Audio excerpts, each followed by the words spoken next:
We're not done. We're trying to build a community of people that think differently. The FYI app is an app that I want you to take very seriously. You have too many damn apps on your phone. When you have to do this and this and this and this and this to find the app, you have too many damn apps on your phone. FYI gives you the opportunity to combine and concentrate a lot of that stuff, but also that's where we're going to be doing a lot of the follow-up. So when you see people here who've got the FYI, t-shirts and that sort of stuff, talk to them about how to best use the app. And then since everybody got a chance to say what they're passionate about, I want to say what I'm passionate about and why I'm passionate. I'm passionate because I've got a 18-month-old baby girl and another one on the way. By the way, give a round of applause to Noemi, my partner in raising these small people. And I don't know how to be a good dad. I don't know how to be a good dad in the face of all this. I've said it before, I'll say it again. In 5 years, when she has a crush, her first crush, it's not going to be a cartoon character. It's not going to be a pop star or a rock star. It's going to be an AI. Her first crush is going to be an AI. I don't know how to deal with that. I don't know how to parent that.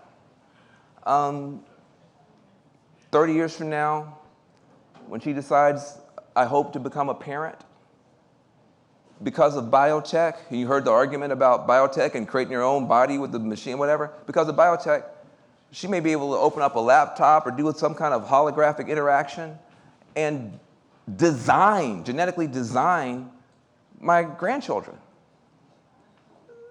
That's weird, Robin. Hey, Robin, I didn't see you there. Good to see you. By the way, one of the great AI geniuses of all time is here, Robin Miller. Give this man you don't know who he is, but this is one of the greats of all time. I didn't see him sneaking in here. But you know, Robin, that's weird. You know, our boys grew up together. That's weird. We didn't have to worry about that. And then 80 years from now, 90 years from now, when she's buried, she may be buried on Mars. We'll be a fully space-faring civilization by then, in all likelihood. How are we supposed to be good parents, good grandparents, good aunties, good uncles, with this much novelty? What I would suggest is that we have the wrong identity. The identity that we've been given, that we've been holding on to, is oppressed, discriminated against, all these negatives, as will.i.am was saying. I think that that's bullshit. I think that's bullshit. I'm tired of the pity party. I'm tired of the passive-aggressive stuff. I'm tired of us worshiping white people like they're gods and they have everything and we have nothing. Those are two lies. Two lies. I know the people who run these AI companies. Many of them are scared kids. Look, I'm 55 years old. These people are 30 years old, 27 years old, 34 years old. They're scared kids. Nobody told them they were going to be reinventing human civilization. They're just trying to get their PhD done. And now suddenly they have Harry Potter's wand in their hand, and they don't know what to do with it. The idea that and many of them were bullied or mistreated, the idea that these are these gods of technology that have everything is not true. It's a lie. And the idea that black people in particular are poor is a lie. It's a lie. We may not be as financially strong as we want to be, but our grandparents would be happy to trade places with anybody in this room, number one. And number two, it's not just, wealth isn't just about money. Politically, we are one of the richest communities in the country. We have a black vice president, 2 black senators, one's running for president. We have a black governor of Maryland right next to DC. Hakeem Jeffries runs all the Democrats in the House. We have 7 of the top 10 cities, 7 have black mayors. Houston's got a black mayor. This city's got a black mayor. New York has got a black mayor. San Francisco's got a black mayor. We're politically, and black female mayor. Philadelphia Philadelphia just got a black female mayor. So you're talking about a political powerhouse at a moment when AI fears regulation. We have power. We have power. Culturally, like I said before, if AI is going to be adopted, I guarantee you they're going to need us to sell it, promote it, and make it cool.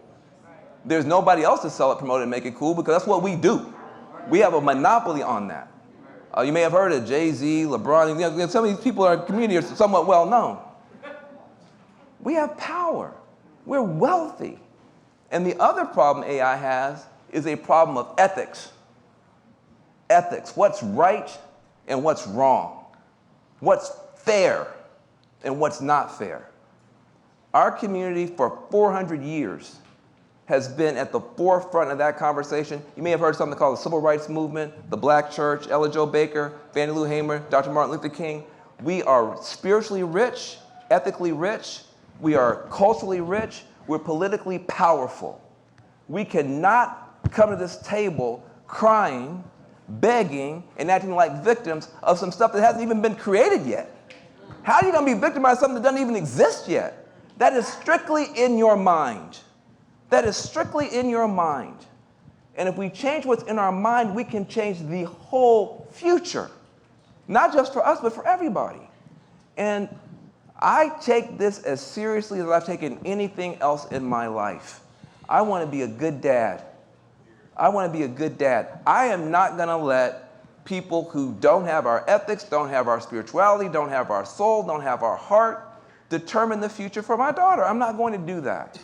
I invite you to stand with us. This is not the last time, this is the first time. We're going to be in communication with you immediately next week. We're going to build the biggest movement in the country for positive change, and we are going to make Wakanda real. Thank you very much. And the last word. Yeah. So, this has been an awesome event. Thank you so much, Van, for your passion, your heart, your wit, your intelligence, your humbleness. It's been great to collaborate with you. Just that poster that we have is that's real. Yeah. But that sentence, make Wakanda real. First off, Wakanda, Israel. Listen to that. Wakanda, Israel. Oh, okay. So, we're experiencing like human pain, innocent folks being hurt on either side. A lot of the conversations that you might be having online, maybe 7 times out of 10, those are conversations with some bots. A bot. Right? Wakanda, Israel. It is a real thing. If this was a movie, imagine the vibranium wasn't owned by the people from Wakanda.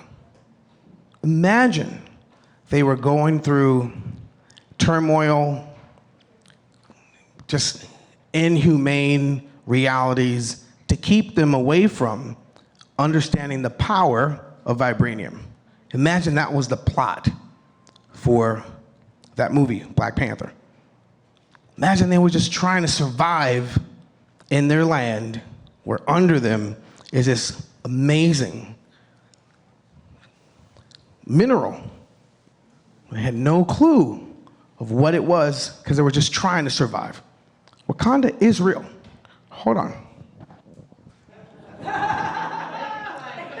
Please explain what's going on in the Congo and why people are being tortured, misplaced, and why most people in the world are not even talking about what's happening in the Congo. And more importantly, please explain to the people the power of coltan and the connection between GPUs and CPUs in the age of AI.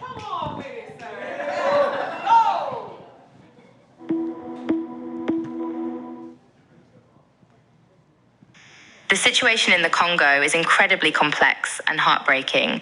At its core, the conflict is rooted in ethnic tensions, political instability, and economic interests.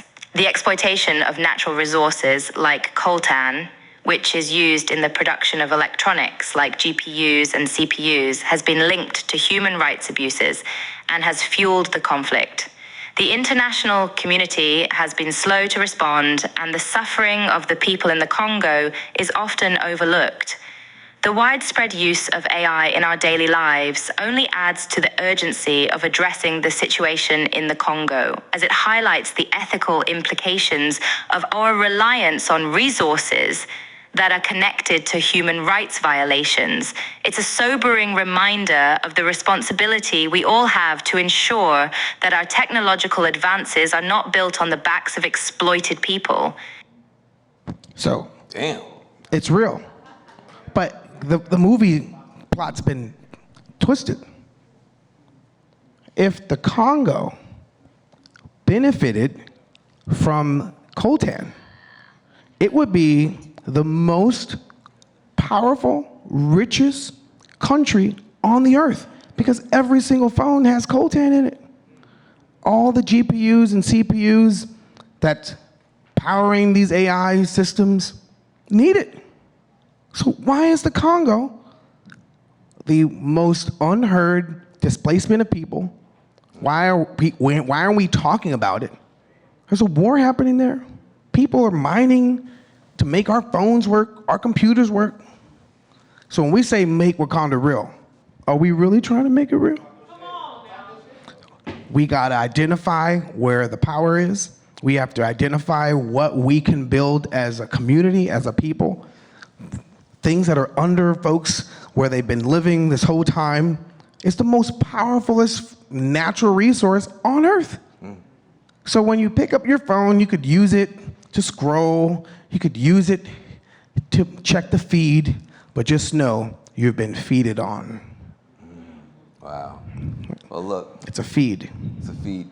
The Cookie Monster is a beast. What? Really, seriously. Yeah. I gotta have a light heart when I talk about that, because it's some toss and turns. But look, I'll say this. Rich, not poor. Africa, rich, not poor. We think about all this stuff as bits, bytes, pixels, electrons. Yeah, but it's all based on atoms, molecules from Africa. Cobalt, lithium, coltan from Africa. So let's step into this as if we deserve to be in this conversation. And we have assets to bring to this conversation. It's not a pity party. We got stuff and we need stuff. Other people got stuff, they need stuff. Let's sit down and make a future that works for all of our children. Thank you. I love you. Good night. Good night.